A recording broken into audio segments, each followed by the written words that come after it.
ஓம் ஸ்ரீ குருப்பியோ நமः. ஓம் கம் கணபதயே நமः.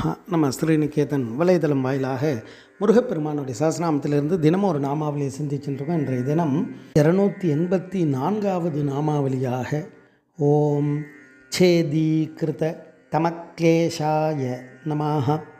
முருகப்பெருமான இந்த நாமாவளி தமோ குணத்தால் ஏற்பட்ட சமஸ்த துன்பங்களையும் எல்லாவிதமான தோஷங்களையும் அழிப்பவருக்கு நமஸ்காரம் அப்படின்னு வர்ணிக்கிறது.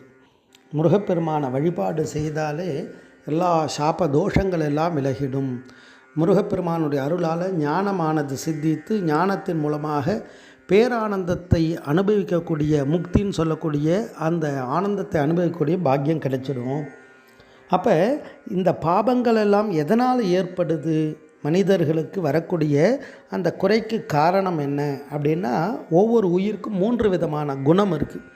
ரஜோகுணம், தமோகுணம், சத்வகுணம். இந்த சத்வகுணம் தர்மத்தை செய்வதற்கான சிந்தனையை கொடுக்கறது நல்லது இந்த சத்வகுணம். அப்போ ரஜோகுணம்ன்றது என்னன்ற நான்ற இந்த ஆணவத்தை கொடுத்து இயங்க செய்கிறதும் அதுதான். இந்த காரியத்தை நான் செய்கிறேன், என்னால் முடியும்னு சொல்கிறதும் அதுதான். தமோ குணம்ன்றது என்னென்னா சோம்பல், எல்லாத்துலேயும் மயக்கம், இதெல்லாம் ஏற்பட்டு பாபங்களை அதிகமாக சேர்த்துக்கணும். அப்போ இந்த 3 குணம் ஒவ்வொரு உயிருக்கும் உண்டு.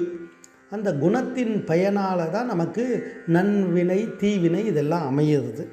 அப்போ சத்துவகுணம் இருந்தால்தான் நமக்கு நல்லது. ஆனால் இந்த சத்துவகுணம் எப்பொழுதும் இருக்குமா அப்படின்னா, ஒவ்வொரு உயிர் வினைக்கு தகுந்த மாதிரி மாறிகிட்டே இருக்கும். சில நேரம் ரஜோகுணம் வரும். ரஜோகுணம் நான்ற எண்ணங்கள் ஏற்பட்டு என்னால் முடியும், நான் தான் செய்யணும், நான் அப்படின்ற எண்ணம் வெளிப்படும். தமோ குணம்ன்றது சோம்பல், மயக்கம். அந்த மயக்கத்தால் என்ன ஆகும்னா, சில இயலாமை வரும்பொழுது கோபமாக வெளிப்பட்டு அந்த கோபம் பல்வேறு விதமான பாபத்துக்கு காரணமாக அமைஞ்சிடும். அப்போ அந்த தமோ குணத்தால் தான் மனிதனுக்கு நிறைய துன்பங்கள் ஏற்படும். அப்போ அந்த துன்பங்களை போக்கணும். அப்போ அந்த துன்பத்துக்கு காரணமாக இருக்கக்கூடிய அந்த தமோ குணம் இருக்கு இல்லையா, அந்த தமோ குணத்தால் ஏற்பட்ட எல்லா விதமான துன்பத்தையும் போக்கும் வல்லமை உடையவர் முருகன். அப்பேற்பட்ட அவருடைய அந்த செயலை விரும்பி அந்த விருப்பத்தை உள்ளம் நினையாமல் அவமாயை கொண்டு உலகில் விருதா அலைந்து உழலும் அடியேனை அஞ்சலென வரவேணும் அப்படின்னு முருகனை பார்த்து கேட்குறார். முருகன் வந்தால் என்ன ஆகும்?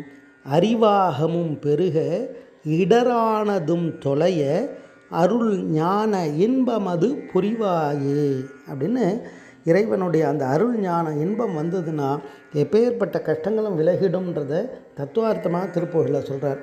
அப்படி இந்த நாமாவளி அந்த தமோகுணத்தால் ஏற்பட்ட சமஸ்த துன்பங்களையும் அழிப்பவராக முருகனை வர்ணிக்கிறது. ஓம் சேதீகிருத தமக்லேஷாய நமः. ஸ்ரீ குருப்பியோ நமः. ஓம் சும் சுப்பிரமணியாய நமः.